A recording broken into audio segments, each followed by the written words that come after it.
said to do. Okay, are we ready? Okay. Racial profiling should come to an end. Have you ever met someone of a different race other than your own? How well did you treat them? Did you judge them in any shape or form due to the color of their skin? Well, I have to tell you that 8 times out of 10, these human beings are just like you and I. Many different races around the world have been mistreated just because of the color of their skin. Is that fair? Most have our own opinion and judgment on this matter, but the fact of the matter is that this type of treatment is wrong.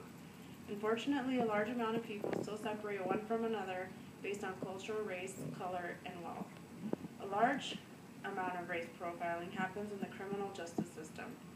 The targets are usually those generalized by law enforcement agents from past incidents. These certain individuals are interrogated and held accountable because of their race, ethnicity, and or religion than by actual suspicion. It is by far discriminate and should not be allowed. Racial profiling should come to an end.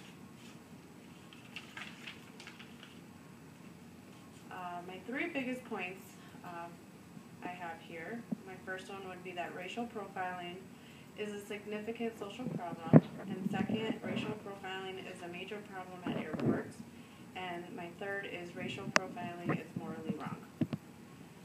People need to treat each other fairly and with respect. First, let's talk about the different social problems concerning racial profiling. If you don't know what they are, you are about to find out. So first, racial profiling is a significant problem. About 7 years ago, I experienced my own story of racial profiling by a police officer. It was about 7 o'clock in the evening, and I was driving down to my mother's home in South Sioux City, Nebraska. As I was driving, I noticed the police lights through my rearview mirror, signaling me to pull over. I, of course, pull over, and he ignored me and proceeded to ask me if I knew a Mexican named so-and-so. I was startled and asked why he would ask such a question like that. I, of course, ended up with a ticket, and I couldn't afford that, of course. That right there is just the beginning. Also, racial profiling has cost thousands of dollars spent on data collection. Researchers are paid to test all the different measurements of profiling.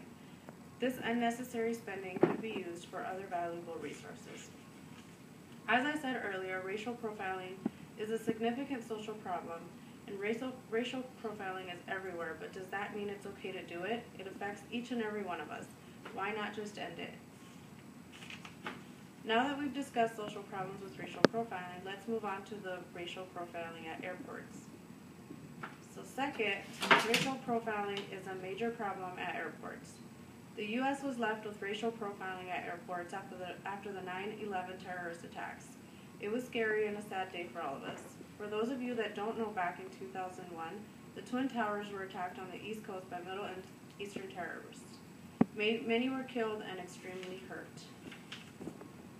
We are now left with security checks and federal investigations that target Muslim men from the Middle East. Not even Middle Eastern men out to attack us. We must put an end to this. I've actually had the pleasure of knowing a great Middle Eastern young man. I met him in college, and he was very warm, great-hearted, and very nice. Now that we've discussed racial profiling at airports, let's move on to my last point on how morally wrong profiling is. Third and last, racial profiling is morally wrong. All this profiling is bad for society and certainly does not set a good example for the rest of us. To teach others to not like one another due to race is ethically wrong. We all have morals, and in order to keep this country safe, we must work together. Now that we have gone through all 3 points, what can we do to make a positive change? We all know right from wrong. If so, why create a negative impact? Let's all work together, not pass judgment, and make this world a better place. The end.